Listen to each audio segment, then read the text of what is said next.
Saudações, nobres ouvintes do podcast Sem Esperança. Provavelmente você já viu a comparação esdrúxula e principalmente usada por gente que quer taxar os ricos, de que o PIB de tal país, um exemplo pode ser o Brasil, seria equivalente ao que tem o Elon Musk, vamos dar um exemplo, ou então determinados números de corporações, o valor de mercado delas.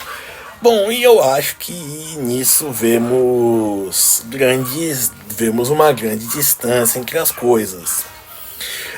Primeiro, o PIB é a soma de riquezas de um momento, que é gerada também numa região, no caso um país. E normalmente em um ano se mensura ele de ano em ano, e o ano anterior é a base, certo? Para dizer, por exemplo, cresceu 0, tanto por cento ou caiu, por exemplo, só para explicar isso.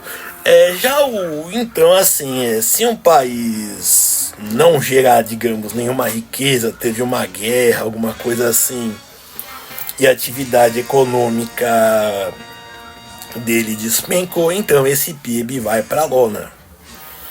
Ou se, digamos, descobriram uma nova tecnologia e ela foi difundida e foi considerada muito valiosa, aí esse PIB sobe. Dando exemplo, por exemplo. Então, assim, o PIB ele também é variável, certo? No caso, o PIB ele também como eu disse, ele funciona quanto acumulado de dinheiro em determinado período, o volume de consumo foi feito, em tanto público quanto privado. Se não me engano, em 2019, o Bolsonaro disse que o PIB privado cresceu e o PIB público diminuiu. Bom, não é, isso é uma inverdade, porque ele usou um padrão que não existe. O que aconteceu foi que o valor dos gastos públicos diminuiu em detrimento ao valor e ao crescimento da atividade econômica privada, certo? Então não existe o PIB público ou PIB privado, isso daí é economia freestyle. Perfeito? Dando um exemplo.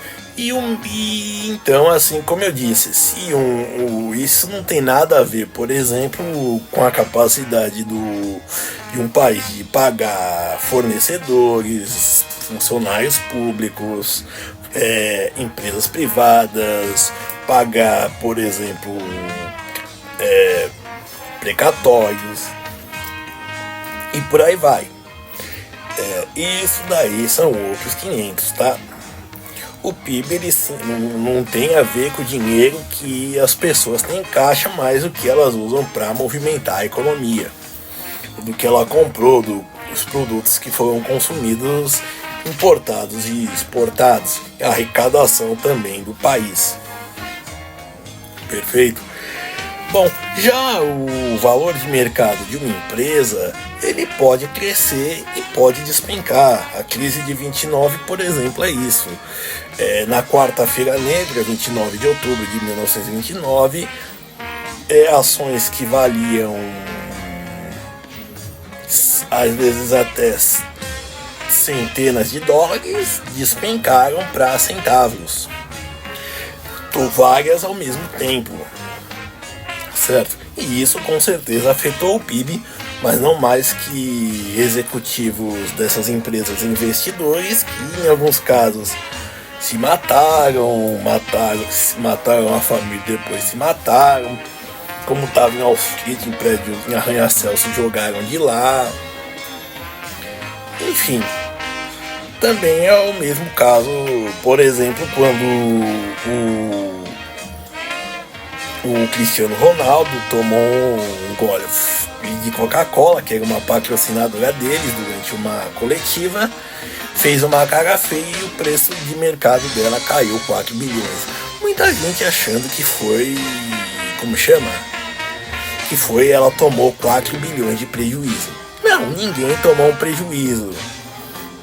A menos que a pessoa planejasse vender a participação dela, as ações, no momento que o Cristiano Ronaldo deu aquela bebericada mortal.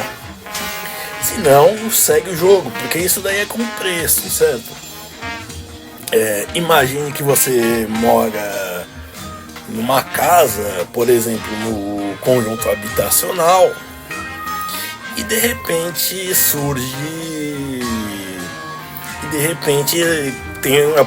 aparece uma biqueira lá, né, digamos assim, uma cracolândia lá. Com certeza o valor da sua casa vai despencar, mas você não vai ter, né, digamos assim, nenhum prejuízo, a não ser também evitar que esses caras te assaltem. Bom, então assim, o valor de mercado e até o faturamento das empresas, ele é flutuante. O faturamento, por exemplo, é o quanto de gasto ela tem gasto ela tem somar e o que ela conseguiu vendendo seus produtos e serviços. Mas assim, isso é variável. E no caso do patrimônio, isso não precisa ser necessariamente de uma empresa, mas também de uma pessoa. É aquilo que ela, digamos, acumulou ao longo da vida, certo? É aquilo que ela acumulou ao longo da vida. Então, para dar um exemplo, pode ser, por exemplo, o Bill Gates. Quando ele lançou o Windows, né? Antes não era que nem hoje os computadores que eram hardware e software juntos, ou seja, corpo e alma. Não, você comprava o hardware, as peças do computador, e depois você comprava o software, que eram uns disquetes, né? Tinham mais ou menos uns 8, e aí quem comprava colocava no da família inteira. E bom, e nesse colocar da família inteira, provavelmente foi assim que ele acabou ficando com o Windows em 92% dos computadores do planeta, certo? E bom, imagine só você ter acesso às informações, a possibilidade de espionar 92% dos computadores do mundo. Eu acredito que seja algo tentador e também algo bem valioso. E nisso se tem assim. Por isso que ele foi sendo, durante acho que uma década, o homem mais rico do mundo, né? Pelo menos assim, essa virada da década de 90 para 2000. Tudo isso porque o sistema operacional criado por ele estava em 92% dos computadores do mundo. E isso ele valoriza muito. Até o Steve Jobs, por exemplo, ele não levava muita fé na Apple, que ele tinha grande participação, e ele foi vendendo. Só que o valor dela chegou onde chegou, né? E quando ele viu, ele deve ter ficado um pouco acabrunhado. Mas como eu disse, ele não achava que a empresa em si ia crescer e ele foi vendendo partes da sua participação das suas ações na maçã, certo? E isso é algo que se acumula, só que ao contrário do PIB, ele é ao longo de muitos anos, e ao contrário do PIB, ele é bem mais sensível. Por exemplo, quando a Apple disse que ia desenvolver um carro elétrico, ela chegou a mais de 1 trilhão de valor. Agora, mais recentemente, ela engavetou esse projeto e o seu valor está alto, mas está abaixo de 1 trilhão de dólares. Então, assim, mas ela tem várias patentes, acumula lucros e tudo mais. E uma pessoa também é assim. Outra coisa também em relação aos lucros, principalmente se for pela Forbes, é que ela faz uma sondagem para, digamos assim, divulgar. Quando ela publicou na década de 80 os bilionários, os homens mais ricos do mundo, que teve o Pablo Escobar, entre outros, incluindo até governantes, por exemplo, provavelmente apareceu gente para dar um enquadro lá na redação. Então por isso eles perguntam se a pessoa quer, as pessoas atingem o critério que querem ser bilionárias. Certo? Então, como eu disse, bom, por mais que digamos que esse patrimônio tenha e o PIB sejam parâmetros, ele é, como eu disse, o PIB é de um momento, certo? De um momento específico de todas as riquezas que circularam ali, que são principalmente em dinheiro, né? Claro. Já o patrimônio, por exemplo, você pode ter uma vinha, uma fazenda de cultivo de uvas daqueles vinhos caros na França, certo? Que se vier algum sacana e jogar água salgada e matar todas as árvores, você perdeu tudo.